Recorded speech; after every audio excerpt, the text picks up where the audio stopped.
হ্যাঁ গো শেষদা, আজকে ওই আদালতের স্বদেশী ছোড়া রায় বেরোনোর কথা ছিল। তোমার কি দরকার অত? তুমি কি স্বদেশী থিয়েটার করবে নাকি? বাবু ও মেজদা শ্যালককে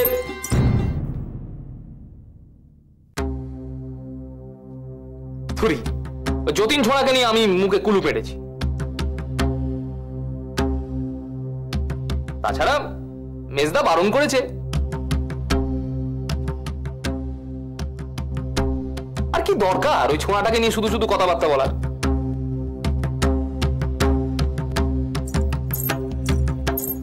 অপত্যার কথা মনে করলে না একেবারে গা হাত পা চিরবিড়িয়ে ওঠে।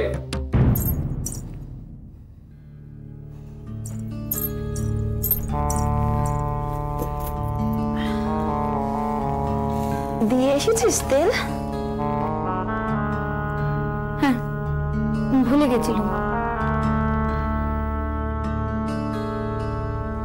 হেরে মেজবো, তুই শুনেছিস মেজ ঠাকুরপো কি বলেছেন? কি? ওই জোরে ওই ছেলেটা, তার কথা জানো এ বাড়িতে কেউ না আনে। শোন না, তুই যেন আবার কিছু করিস না।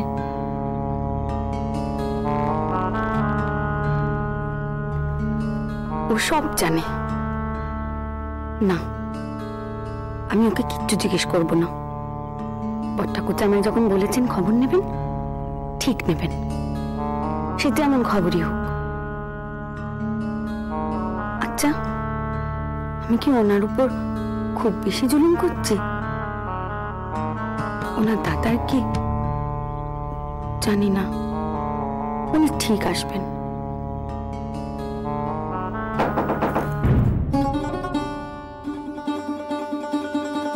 ওই তো বড়দা এসে গেছে।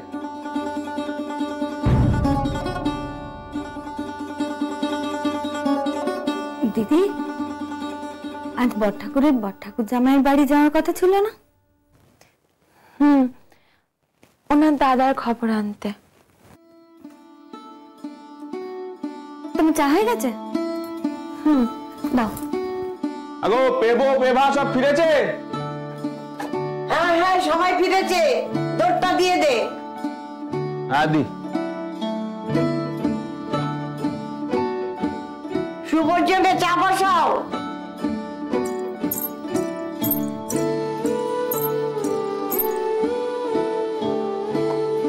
আরে শুভ, গিয়েছিলি নাকি সুশীলের বাড়ি? হ্যাঁ গিয়েছিলাম। তা কেদার বাবা জীবনের দাদা কেমন আছে? ওখানে গিয়ে তো দেখি আরেক বিপদ। কেন রে, দাদা কিছু হলো নাকি?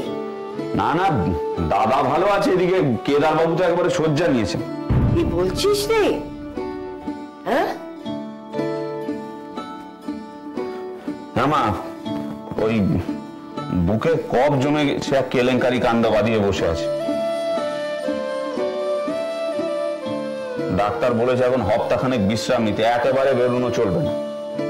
দেখো দেখি কি কাণ্ড। হ্যাঁ, সুস্থ মানুষটা কালকে গেল বাড়ি থেকে, আর আজকে বিছানা নিল। আর কি করা যাবে বলো, শরীর কি আর জানান দিয়ে খারাপ হয়? এই একদিনের মানুষটাকে একেবারে পেরে ফেলেছে, অর্ধেক হয়ে গেছে জানো।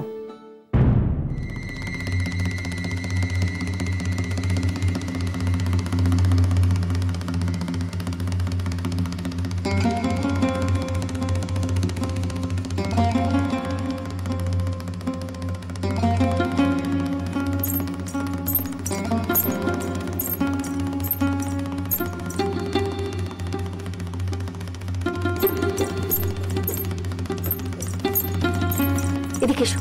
কি হয়েছে গো? তাড়াতাড়ি এসো।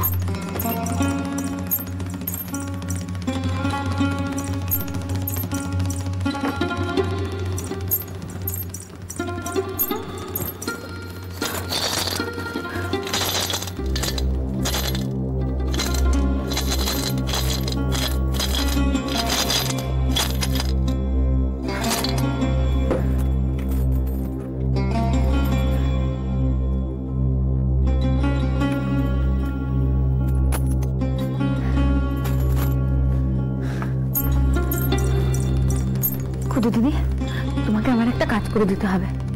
কি কাজ গো? তুমি না বলতে পারবে না কিন্তু। কি বলবে বলো তো? কাল কাজে আসার আগে তুমি একটা খবরের কাগজ কিনে আনবে। খবরের কাগজ? হ্যাঁ, ওই যে তোমার মির্জাদা বাবু আনে না, সেই রকম। তুমি দোকানে গিয়ে বলবে তোমাকে একখানা যুগান্তর দিতে, মনে থাকবে? কিন্তু মেজো বৌদি, মেজদাদা বাবু তো। আর কথা না, তুমি এই পয়সাখানা আঁচলে বেঁধে নিচে চলে যাও।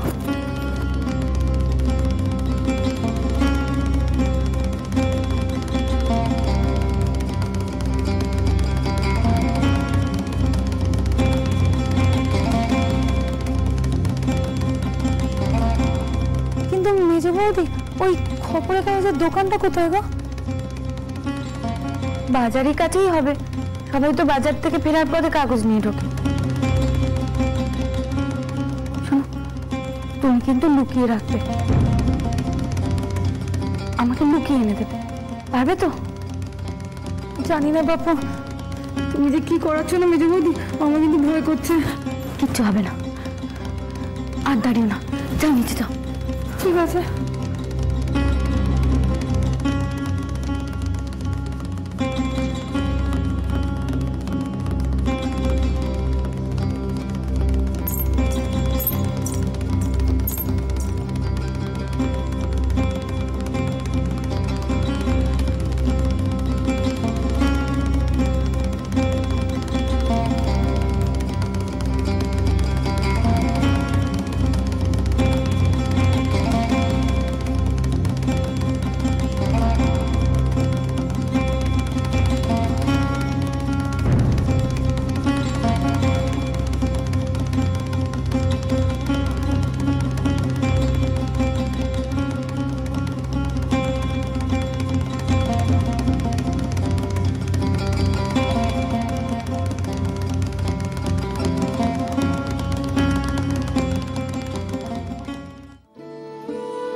তুমি শুতে আসবে না? হ্যাঁ, আসছি। বুঝলে বলবো, ওই রাজুর বিয়ের জন্য যা ধার কর্য করেছিলেন তার মধ্যে দুজনের ধারেই শোধ হয়ে গেল। বাকি রইল শুধু আপিসের ধারখানা। তা ধরো শোধ হতে হতে আরো মাস 6, ব্যাস, তারপরেই ধার মুক্তি। কিন্তু বাড়ির জন্য তো আবার তোমাকে ধার করতে হবে। হ্যাঁ, সেই ওটা নিয়ে এবার লাগতে হবে। তবে দেরি আছে, বুঝলে, তাড়াহুড়ো কিছু নেই।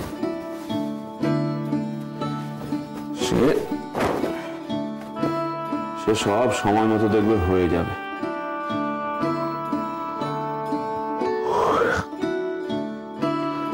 কেদারবাবু বলছিলেন, বুঝলে, একটু ধীরে সুস্থে এগোতে। হেগা, বট্টাকুচ্চা ভাইকে কেমন দেখলে? শরীরটাকে তোর খুবই খারাপ। অমন লম্বা চওড়া মানুষটা কখনো তো শুয়ে থাকতে দেখি না ওনাকে।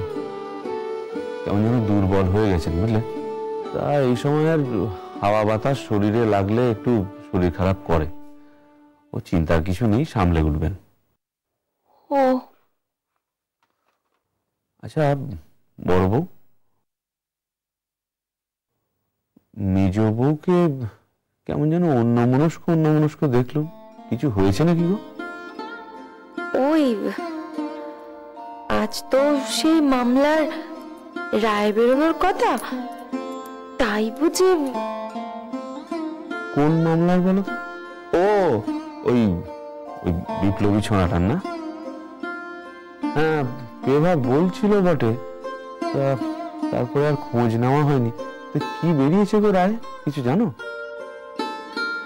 না, মেজ ঠাকুরপো নাকি বলে দিয়েছেন ওই ছড়াটার কথা বাড়িতে উচ্চারণ না করতে। ও মানে ইচ্ছে করেই জানতে দেয়নি। তো যাকে ভালোই করেছে। এই সমস্ত মাথা খারাপের ব্যামো যত না ঢোকে ততই ভালো। না শুয়ে পড়ো, শুয়ে।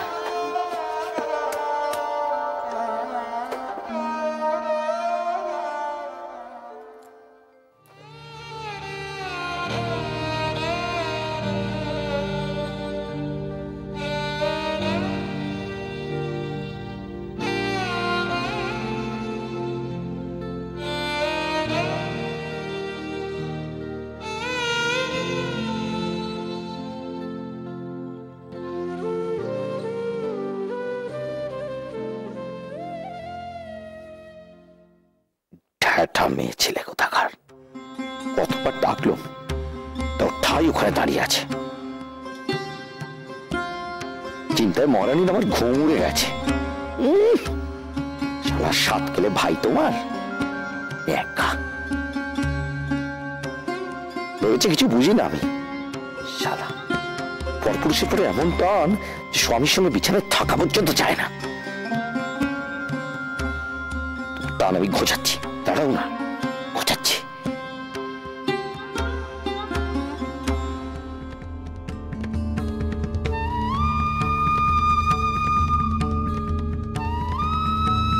ওরা ইচ্ছে করে আমাকে যতীনে খবরটা দিল না।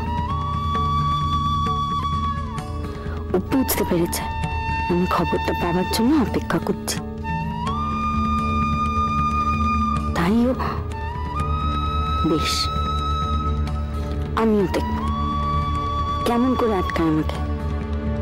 খবরটা আমি নেবই।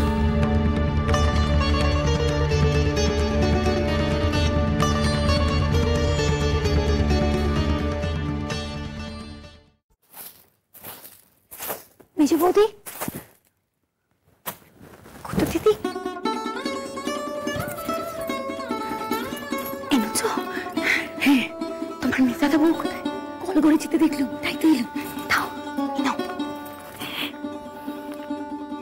আয় কুদু,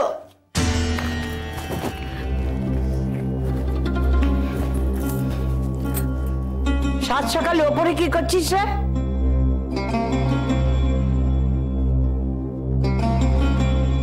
খুদু দিদিকে আমি ডেকেছি।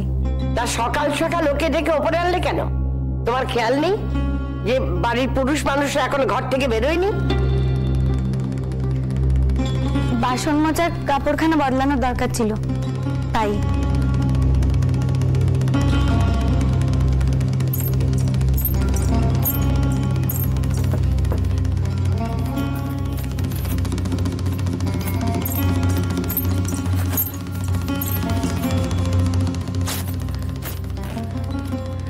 না, যাও।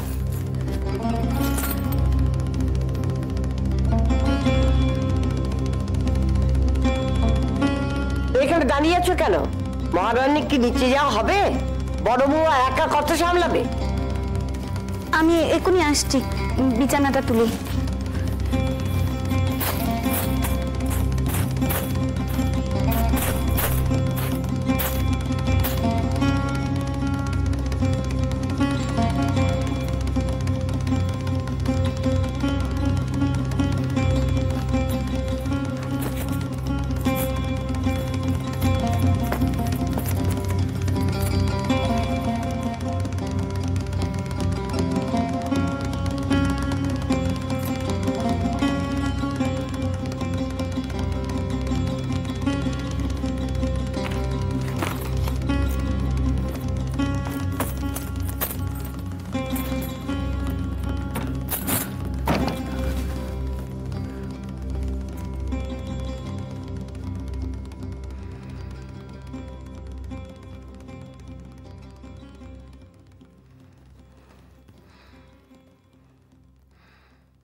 কাজটা দিয়ে গেছে।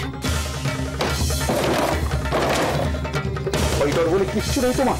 হ্যাঁ, তোমার আসপর্দা তো বলা সত্ত্বেও সেই খবরের কাগজ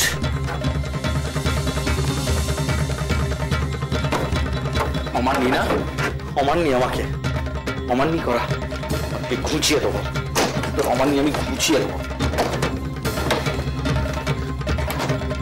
এত নিষেধ করা সত্ত্বেও আজকে মজাকে বাবা।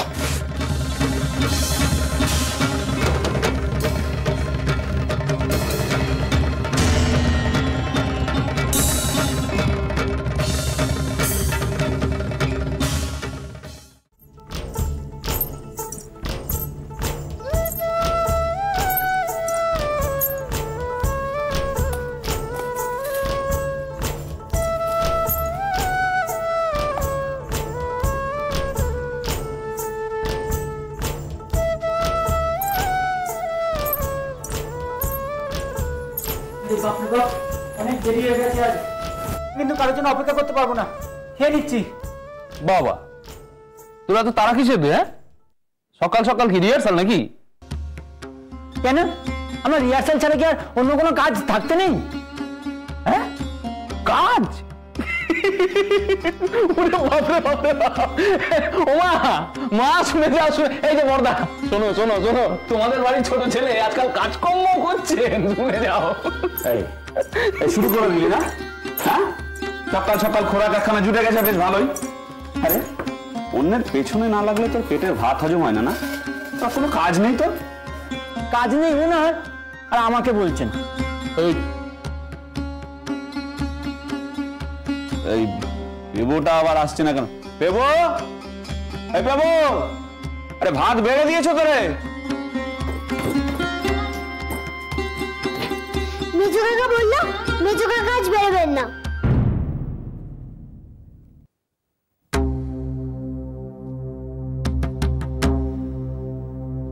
কেন রে?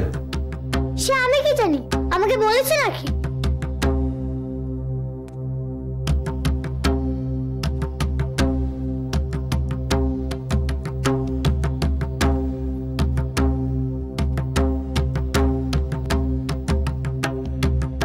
দেখো, আবার কোনো গুঁড়ো কারণে হয়তো পেটটা মোচড় দিচ্ছে।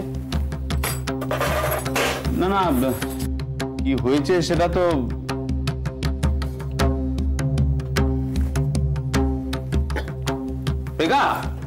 তুই বরং চাকরি বাকরির চেষ্টা আর দেখিস না, বরং একটা ব্যবসা কর, তাতে এটাও আসবে, আবার পেটে মোচড় দিলে বাড়িতেও থাকা যাবে, কাউকে জবাব দিতে হবে না। কি রে, বুঝলি না? এই দেখ না, এতকাল বর্দার কখনো পেটে মোচড় দিল না, আর মেজদা